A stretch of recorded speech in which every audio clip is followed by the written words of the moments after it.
how long it really takes an avoidant to regret losing you, but they'll never tell you. When an avoidant loses someone they love, it doesn't look like the movies you've seen. There are no immediate breakdowns, no desperate calls the next day, no showing up at your door with flowers and apologies. Instead, their regret comes in waves, in delayed realization, in quiet moments months later when they're alone. It's regret delivered in slow-motion packaging, wrapped in denial, tied with pride, and sealed with stubborn independence. But don't be fooled by the silence. When an avoidant person loses someone who truly mattered, it's not that they don't feel the loss deeply. It's that they feel so much it overwhelms their entire system. They spent a lifetime training themselves to stay safe by staying emotionally distant. So when loss hits them real and undeniable, it challenges everything they built to protect themselves. And that's when they start to process what they've lost slowly, painfully, but inevitably. The first stage happens almost immediately, but you'd never know it. Within the first few days after losing you, an avoidant experiences what I call relief regret. This may sound contradictory, but for someone wired to fear emotional overwhelm, the initial aftermath feels like they can finally breathe again. No more pressure to open up, no more expectations to meet, no more fear of disappointing you. They convince themselves this is what they wanted all along. But here's what's really happening beneath that surface relief. Their nervous system is still in shock. They're running on autopilot, doing their usual routine, maybe even feeling proud that they're handling it so well. But if you look closely, you'll notice the small cracks. They're sleeping more or not at all. They're avoiding places that remind them of you. They're keeping busier than usual.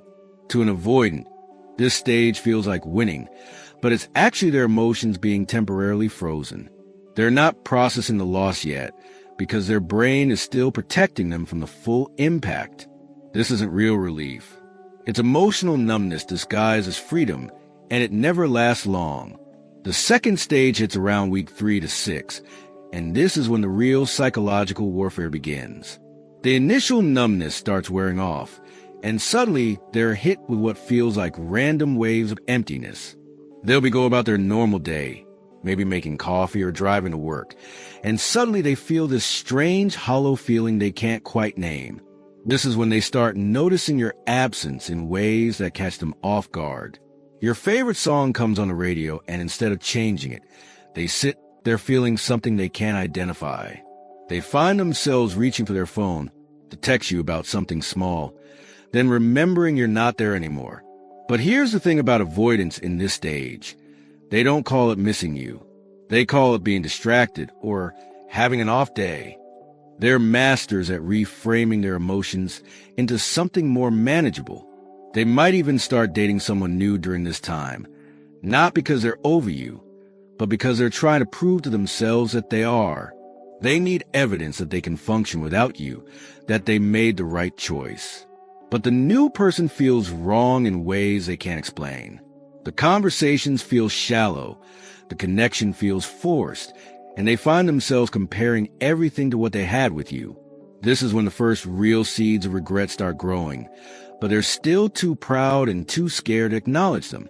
The third stage arrives around month 3 to 6, and this is where things get really intense for them. This is what I call the reality crash phase. By now, their defense mechanisms are exhausted from working overtime, and the full weight of what they've lost starts breaking through. They begin to have these moments of brutal clarity, usually when they're alone and their guard is down. Maybe they're lying in bed at night or taking a shower or just sitting in traffic, and suddenly it hits them like a freight train. They realize you weren't just someone they were dating. You were the person who actually understood their weird sense of humor.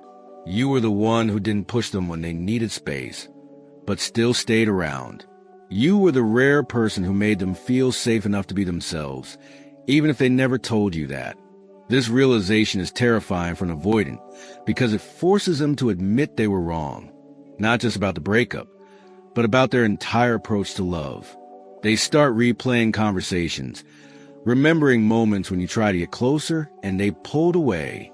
They remember the hurt in your eyes when they shut down, the patience you showed when they were emotionally unavailable.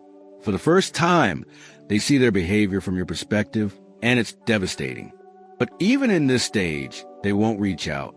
Their pride is still too strong, and they convince themselves it's too late, that you probably moved on, that they don't deserve another chance anyway. This is when they start the mental torture of checking your social media obsessively, looking for signs of whether you're happier without them. The fourth stage happens around month 6 to 12, and this is when regret becomes unbearable. This is what I call the ghost phase, because you start haunting every aspect of their life. Even though you're not there, by now, they've tried everything to move on. They've thrown themselves into work, maybe moved to a new place, definitely tried dating other people. But nothing works because they're carrying this heavy weight of realization that they lost something irreplaceable. This is when an avoidant starts doing things that would shock you if you knew. They drive by places you used to go together, not to see you, but just to feel connected to the memory.